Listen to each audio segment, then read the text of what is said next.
Habang naglalakad ka sa lumang landas sa bundok, baka makakita ka ng dolman shelter. Malapit sa dolman rest area, may mga batong hugis dolman, mga punso ng bato, mga puno ng mulberry, at mga puno ng kastanyas at sila ay bumubuo ng isang kagubatan. Sa nakaraan, para maiwasan ang init ng tag-init ginamit daw ito bilang outdoor learning place ni Saurang Sodang. Sa silungan ng dolman mayroon ding isang wish fulfillment chair, na maaaring maupo ng mga tao sa mga upuan at hilingin sa iyo ng isang personal na hiling. Tinatangkilik ang oras ng pagpapagaling na nalubog sa pagmumuni-muni. Maaari mong tangkilikin ang isang kawili-wili at kapaki-pakinabang na oras, naglalakad sa dolman rest area. Upang makalakad ako sa kalye, kakaiba ang structured structure. Ang lumang kalsada ng San Moc-i sa kabundukan ay isang mainit na lugar. Pagbibigay ng maraming interes. Sa mga araw na ito, maraming pag-unlad ang nagawa sa maraming lugar. Kaya maraming lugar kung saan nasira ang paligid. San Moc-i lumang kalsada ay napangalagaan ng mabuti ang likas na kapaligiran at napanatili ang dating anyo nito. Nagpapakita ito ng magagandang tanawin sa amin. Ang kapansin-pansing katangian ng lumang kalsada ng San Moc-i ay ang magandang pagkakaisa ng mga bundok at isang lawa.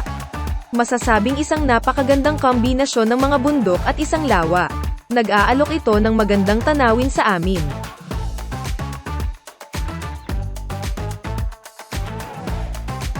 Sa mga araw na ito, maraming pag-unlad ang nagawa sa maraming lugar. Kaya maraming lugar kung saan nasira ang paligid. San Moc-i lumang kalsada ay napangalagaan ng mabuti ang likas na kapaligiran at napanatili ang dating anyo nito. Nagpapakita ito ng magagandang tanawin sa amin. Ang kapansin-pansing katangian ng lumang kalsada ng San Moc-i ay ang magandang pagkakaisa ng mga bundok at isang lawa.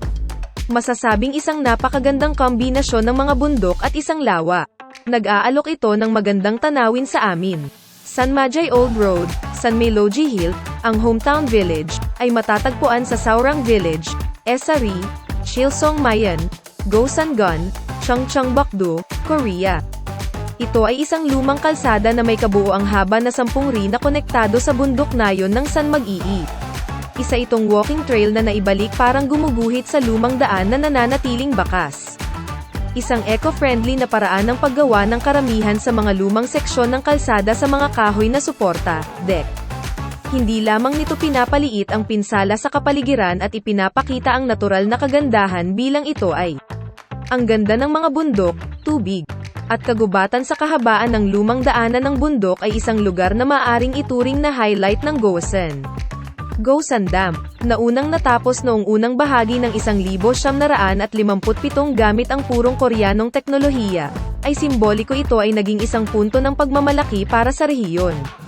Ang lugar sa paligid ng dam ay mas mahalaga dahil pinapanatili nito ang isang hindi nasirang natural na ekosistema. San Mag-i Old Road, na itinayo sa kahabaan ng Gosan Dam gamit ang eco-friendly na konstruksyon mga pamamaraan, nagsasama sa lawa ng Gosan Dam. Maaring tamasahin ng mga taong bumibisita sa San Majay Old Road ang natural na kagandahan ng Korea nang hindi naabala. Ang lahat ay umibig sa lugar na ito. Saan ka man pumunta sa rehiyon ng Gosan. Maraming lambak na may nakakapreskong simoy ng hangin, malinaw na tubig, at lunti ang kagubatan. Isang pagmamalaki na si Gosan lang ang nagtataglay. Ito ay itinuturing na isang trademark na kumakatawan sa malinis na Gosan. Alam ng sinumang nakapunta na sa Gosan na ito ang pinakamahusay sa bansa. Sa kanyang kalinisan at natural na ningning sa tuktok nito, mararamdaman ito ng lahat. Sa Gosan, ipinanganak ang isa pang sikat na lugar na tinatawag na San Mag-i Old Road. Ang sariwang simoy ng bundok na may amoy ng mga palumpong ay sumasalubong sa banayad na ilog simoy ng hangin. Kung tatahakin mo ang landas na iyon, mararamdaman mo ang kalikasan. Kung ikaw ay may kalaguyo, ito ay bukas, ngunit ito ay nagiging date course para lang sa inyong dalawa, ipinakita ng kalikasan. Kung maglalakad ka kasama ng mga kaibigan o pamilya, ang iyong puso ay madudurog sa pamamagitan ng mga nakasynchronize na hakbang. Ang San Mag-i Old Road, isa sa mga pangunahing atraksyong panturista, ay kilala sa buong bansa.